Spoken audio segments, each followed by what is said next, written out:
Assalamu alaikum, dear student. How are you? I am Shahid Khan, and you are watching my YouTube channel Chem Galaxy with Shahid. This is our interview session, जिसमें मैं आपको जो KPPSC का हमारा भी result आया है mail के लिए, तो उसका मैं आपको डिटेल गाइडेंस आपको दूंगा कि कैसे आपने अपने इंटरव्यू की प्रिपरेशन करनी है। So first of all congratulation to all the student जिन्होंने टेस्ट क्वालिफाई किया और वो अपने इस ऑर्बिट में आए, ओपन मेरिट में आए, अपने जोन के ऑर्बिट में आए। तो फर्स्ट ऑफ़ ऑल मैं उनको मुबारकबाद पेश करता हूँ। तो ये है कि अब उनके पास एक चांस बन गया है कि ये जो सीट है इसको ग्रैब करें। ठीक है, तो अब यहाँ से आगे आपने कैसे चलना है उसकी मैं डिटेल आपको बताऊँ। फर्स्ट ऑफ़ ऑल जो मैं स्टार्ट कर रहा हूँ नंबर ऑफ़ सीट्स से, आपको पहली जो चीज़ पता होनी चाहिए, आपको सीट्स के बारे में पता होना चाहिए कि हमारे पास कितनी सीट्स हैं। तो ओपन मेरिट्स की जो सीट्स हैं वो हमारे पास तकरीबन 16 बनती हैं जी। ठीक है, जो लोग ओपन मेरिट में आए हैं तो वो इसके लिए कम्पीट करेंगे जी। ओके, 16। इसी तरह जोन वाइज हमारे पास सीट हैं। जोन 1 की सीट्स जो हैं वो 11 है, जोन 2 की भी 11 है, जोन 3 की भी 11 है, जोन 4 की हमारे पास 7 सीट्स हैं और जोन 5 की हमारे पास 8 सीटें। इनकी कम क्यों है जोन 4 जोन 5? ये बेसिकली एरिया वाइज और पॉपुलेशन के अकॉर्डिंग ये डिस्ट्रीब्यूशन होती है। तो वहाँ पे पॉपुलेशन भी कम है, इसलिए नंबर ऑफ़ सीट्स भी कम है। तो ये आपके पास नंबर ऑफ़ सीट्स, अगर कोई स्टूडेंट ओपन मेरिट में है और जोन 1 से है तो इट्स मीन उसके पास जो सीट्स बनती हैं वो 16 + 11, तो ये तकरीबन वो 27 सीट्स के लिए कम्पीट करेगा। अब 27 सीट्स में कितने लोग वो करेंगे पार्टिसिपेट, या पर स्टूडेंट कितनी आपके पास स्टूडेंट पर सीट कितने स्टूडेंट को वो मसलन वो करेंगे, बुलाएंगे इंटरव्यू के लिए? तो पर स्टूडेंट हमारे पास 5 स्टूडेंट को, पर सीट्स 5 स्टूडेंट को कॉल करते हैं। क्या मतलब जोन 5 की आपके पास 8 सीट्स हैं। तो 8 में से इसका मतलब है जोन 5 में से कितने स्टूडेंट को इंटरव्यू के लिए कॉल करेंगे? तो आप मल्टीप्लाई बाय 5 करें तो 8 5 आर 40, तो हमारे पास 40 स्टूडेंट जोन आपके पास क्या होंगे? 5 से आएंगे। आपका पहला जो जब टेस्ट आप दे रहे थे तो आपका जो कंपटीशन था, जो आपका मुकाबला था, वो थाउजेंड्स ऑफ स्टूडेंट से था। अब वो कम होके चंद 100 भी नहीं है बल्कि चंद फिगर्स 40 स्टूडेंट के साथ आपका मुकाबला आ गया। बस अब चीज़ें आपके लिए आसान हो गई हैं। शर्त ये कि आप इसको तरीके से करें, एक अच्छी प्रिपरेशन करें, प्रॉपर गाइडलाइंस लें, प्रॉपर डायरेक्शन से आप इसकी तैयारी करें, तो इंशाल्लाह ये बहुत ही आसान हो जाएगा आपके लिए।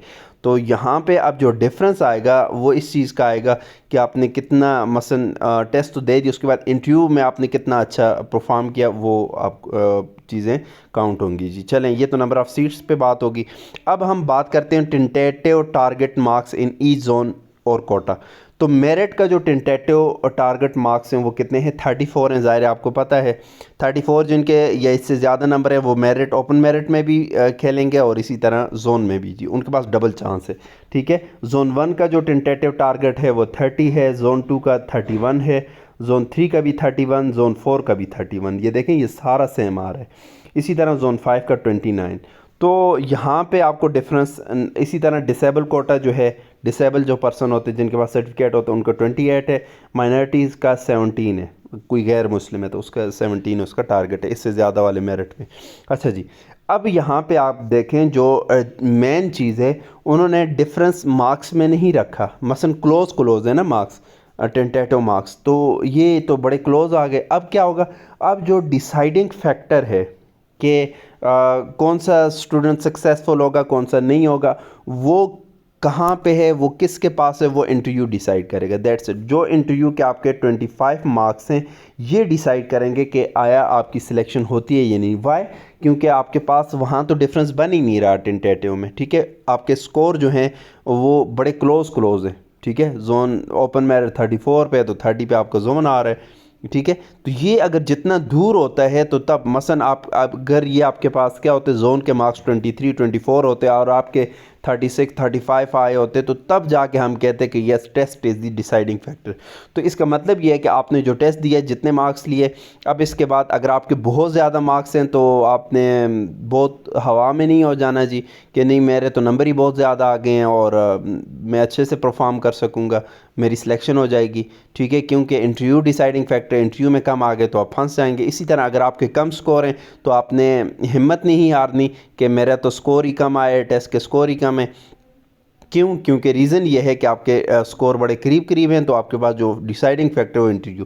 तो मोस्ट ऑफ द केसेस जब आप 20 प्लस स्कोर कर लेते हैं, 20 प्लस का मतलब है आपके पास 21, 22, 23, 24 या 25, तो तब आपके पास जो सिलेक्शन के चांस है वो मैक्सिमम हो जाते हैं। कल भी मेरा लाइव सेशन हुआ, कल भी मैंने आपको 2 स्टोरीज़ बताई। एक ये कि हमारा जब टेस्ट हुआ था तो उसमें एक लड़का था, उसके मार्क्स थे 41। ठीक है, हमें यकीन माने हमें ताज्जुब हो रहा था कि यार इस बंदे को हम देखें कि जिसने 41 स्कोर किए। ठीक है, तो उसके अगर आपके पास अब जो इंटरव्यू में 15 नंबर होते हैं ये पासिंग स्कोर होते हैं, अगर लेस देन 15 हो तो वो फेल कंसिडर होता है। ठीक है, तो अगर इसको 15 भी इंटरव्यू में दे देते तो ये पास हो जाता है, ये सिलेक्ट हो जाता है। मगर उनको ये मसलन सूटेबल नहीं लगा कैंडिडेट इंटरव्यू में, मसलन उनको प्रूव नहीं कर सका, अपने आप को प्रूव नहीं कर सका उनके सामने। उन्होंने क्या किया, इसको उन्होंने क्या कर लिया, फेल कर दिया। ठीक है, तो ये बच्चा जो है, ये जो स्टूडेंट है, ये सिलेक्ट नहीं हुआ। बनू वाले एरिया से ये बिलोंग करता था। सिमिलरली अब लो स्कोरिंग का मैं आपको बताता हूँ कि हमारे पास एक स्टूडेंट था जोन 5 का, उसके जो नंबर थे वो 25 थे। 25 उसका टेस्ट स्कोर था। सही है, तो अब उन्होंने क्या किया, ज़्यादा अच्छी इंटरव्यू की प्रिपरेशन की होगी। इनको इंटरव्यू में भी आपके पास कितने स्कोर मिला, 25 स्कोर इंटरव्यू में मिल गए। ठीक है, तो इनकी सिलेक्शन हो गई। तो इस तरह के केसेस भी होते हैं। ठीक है, तो इस वजह से मैं कहता हूँ अगर आपका स्कोर कम है तो आपने हिम्मत नहीं हारनी। ठीक है, कि भाई कुछ, क्योंकि इंटरव्यू आपका डिसाइडिंग फैक्टर, वो डिसाइड करेगा आपकी सिलेक्शन होती या नहीं। इसी तरह अगर आपके स्कोर ज़्यादा आ गए तो बहुत ज़्यादा आपने ओवर कॉन्फिडेंट भी नहीं होना।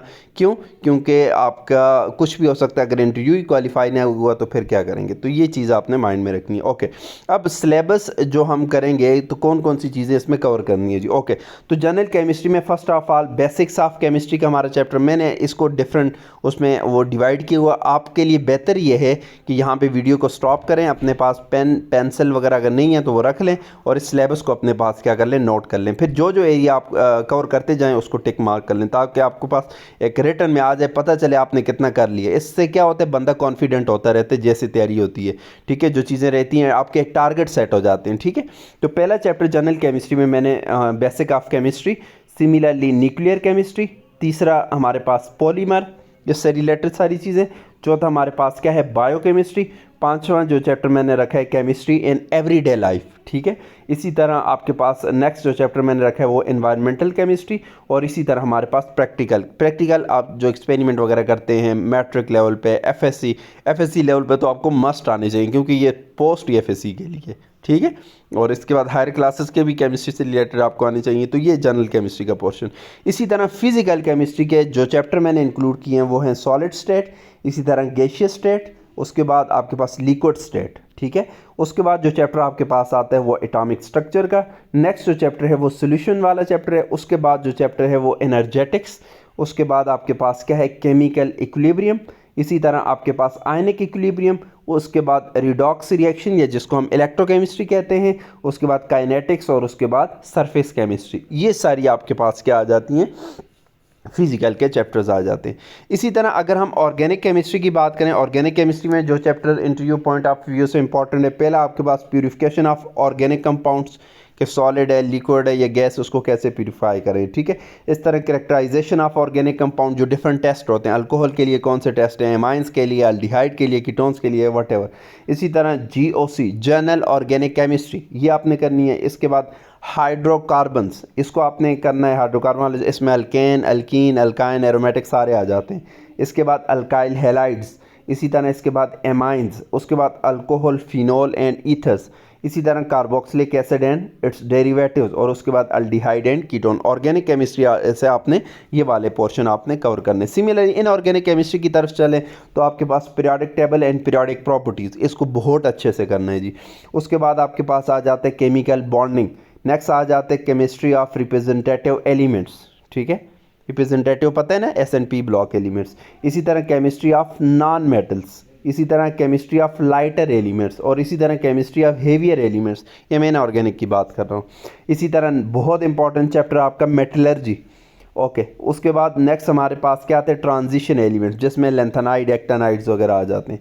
ओके, उसके बाद आपके पास क्या होते हैं, कोऑर्डिनेशन कंपाउंड। ट्रांजिशन एलिमेंट्स में कोऑर्डिनेशन कंपाउंड्स वगैरह, लेंथेनाइड, एक्टिनाइड्स, डी ब्लॉक सारा आ जाएगा, ठीक है, कोऑर्डिनेशन कंपाउंड।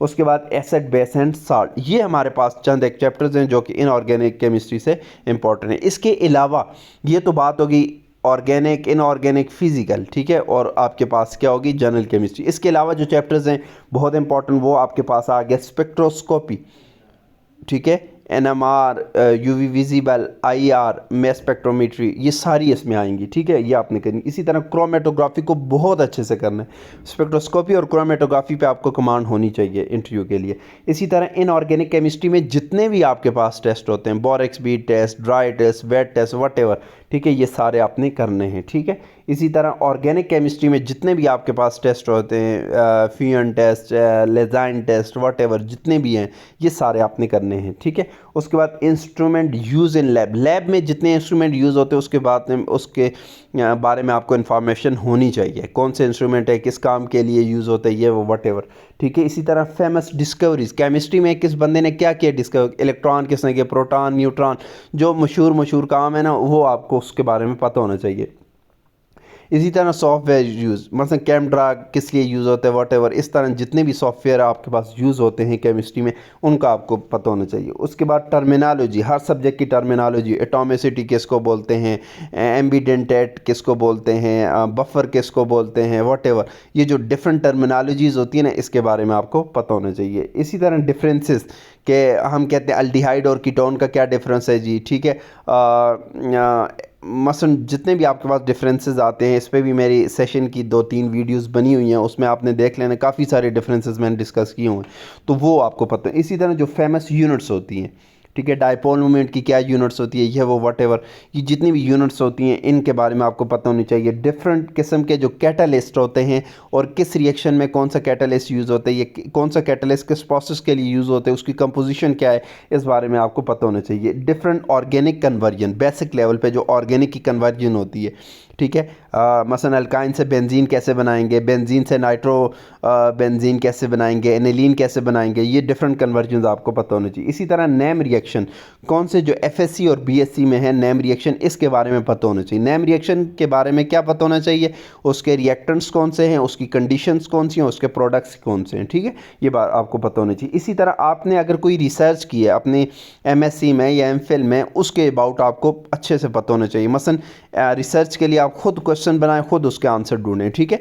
मसलन क्योंकि रिसर्च आपने किया, आपसे बेटर किसी को नहीं पता, तो उसके लिए खुद ही क्वेश्चन बना के खुद ही आंसर करें।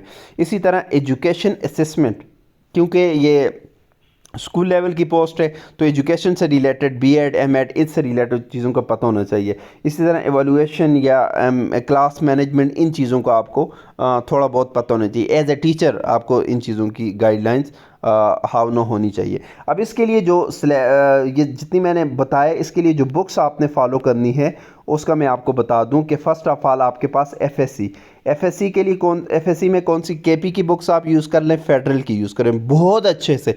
FSC को जितना अच्छा आप कर सकते हैं तो ये करें, ठीक है। डिटेल पढ़ें, क्वेश्चन पढ़ें, इसके जो एक्सरसाइज उनको आंसर करने की कोशिश करें, ठीक है, लाइन बाय लाइन इसकी स्टडी करें जी, इसमें कुछ भी रहना नहीं चाहिए। इसी तरह BSc में आपके पास फिज़िकल, ऑर्गेनिक, इनऑर्गेनिक, इसको आप पढ़ लें। इसके लिए कौन सी बुक यूज़ करें जी, इसके लिए आप यूज़ करें फिज़िकल के लिए M यूनुस कर लें, M यूनुस तो नहीं, चौधरी सनाउल्लाह कर लें। ऑर्गेनिक के लिए M यूनुस और इनऑर्गेनिक के लिए ज़फ़र इकबाल साहब की यूज़ कर लें, ठीक है। अच्छा, उसके अलावा क्या करें, आप अपने जो आपका MSc का जो स्पेशलाइजेशन का कोर्स है उसको अच्छे से पढ़ें, ठीक है। अच्छा, उसके बाद आपको मैं क्या करूँगा, एक रिवीजन बुक भेजूँगा, ठीक है। इंडियन एक रिवीजन बुक है, इसमें तकरीबन राउंड अबाउट 45 चैप्टर्स है, इसको आपने करना है।